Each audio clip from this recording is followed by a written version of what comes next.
second floor was a gambling hall. And well, that church was one of those bordellos here in town. Now this here to my left is the John F. Craig House. The John F. Craig House was built in 1866 for a wealthy coal baron. That's a very popular bed and breakfast. Inside they have a friendly servant ghost. Take a look to the right-hand side. You guys know the Abbey, right? Mm-hmm. Abbey built in 1869 for John McKierney, a wealthy coal baron. Now that house was just purchased this year. That's why it looks like it's in rough condition. They're doing some work to it. New homeowners. These houses to my left were the original beachfront property. Not for too much, not for that long of a time, because these houses here to my right were built right after. It was a law you could not block someone else's view. Also, your Victorian ladies could not leave their homes, or their porches for that matter, without a person or a servant. This here to my left is the mainstay inn. The mainstay inn was built in 1872, but it was known as Jackson's Clubhouse. The first floor was a gambling hall, and that second floor, well, another one of those bordellos here in town. Today it is one of the most popular bed and breakfasts here. Very well known. Funny thing is, next door was our Victorian ladies' tea parlor. The Victorian ladies, they'd gather outside there and they'd sip their tea. That's why there was a solid railing around the porch. Cover up those ankles I told you about. Now the yellow house is also built up off the ground to get a nice bird's eye view into Jackson's Clubhouse. You know, those women were keeping an eye on the staircase. My dog was looking at the board. Now the pretty yellow house here to my left is the Ashley Rose. The Ashley Rose was built in 1872, and it was your young ladies finishing school. The young Victorian ladies to be, they'd go there, they'd learn how to speak French, Latin, how to play the piano. They'd also learn how to host a tea party. They would then begin to put their girls into their 16-inch corsets, so they could not grow any wider than 16 inches. Now looking inside the Victorian homes, you'll notice lace curtains. Lace acted as screens. It allowed fresh air, but it prevented bugs. The lace curtains was also the inspiration to do the woodwork on the home. The Victorian ladies would give their lace to their carpenters, and these men would base the wood off the lace. Other people know it as the gingerbread of the house. It also can be referred to as carpenter's lace.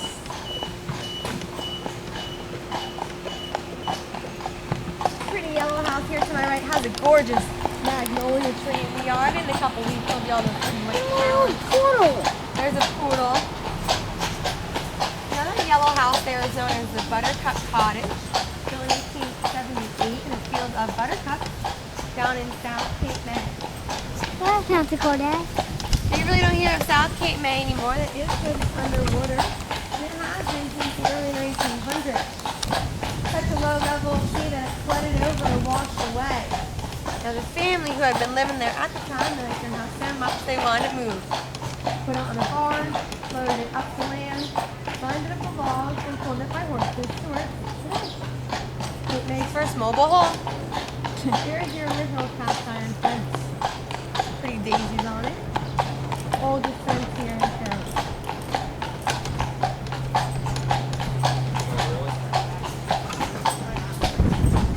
The yellow house to my left-hand side is the Rockwell Cottage. Is that one the Barbie house? They like to joke and say that, yeah. The homeowners don't appreciate it getting called the Barbie house. But it looks like a perfect dollhouse. I agree. Yep, Rockwell Cottage is the yellow one. Then we have that new construction, 1986. Take a look here to my right-hand side. The yellow house here, there's a rear loft to the side on stilts. In the early 1900s, when they discovered indoor plumbing, we used to stick the bathroom on the side because it was a status symbol. Also, in case it was to leak, well, it was conveniently outside. The Joseph Hall Cottage here to my right has the original colors of the home.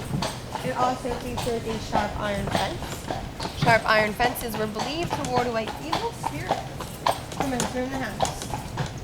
A lot of them had been torn down in the early 1900s to make weaponry. The cherry house on my right, oh, pretty colonial. Notice the oval plaque to the right-hand side. That oval plaque there is known as a fire mark. You used to pay your fire company money every so often to ensure they'd put a fire out. In case your home was to catch on fire. Now, if you didn't have a fire mark on your home and your home was to catch on fire, the fire company would come out and maintain fire to your home. So they'd make sure it couldn't spread to your neighbors. You could sit there with them and negotiate a price to put the fire out, but usually, by the time you got to your price, they'd accept the house and burn down. These homes are made of wood. They don't last long. The idea of a fire mark was started over in Philadelphia by Benjamin Franklin. Start of insurance. This house there has a really wide front door. Keep those in mind. We're going to talk about them in a little bit. So we've been traveling down Hughes Street. Hughes Street is the oldest residential street here in the town. The first house on it was the Wooden Rabbit, being built in 1838 for Albert Hughes. It was a bed and breakfast for many years, but today it's a private residence. Before there were any homes on the street, it was a cow patch. Have you ever noticed, I'm sure you've seen the sycamore trees? That's where they got the idea to make camouflage off the trees. Oh, cool. Isn't that cool? They're called sycamore because people think they look sick and they're dying. Ooh. Walk on.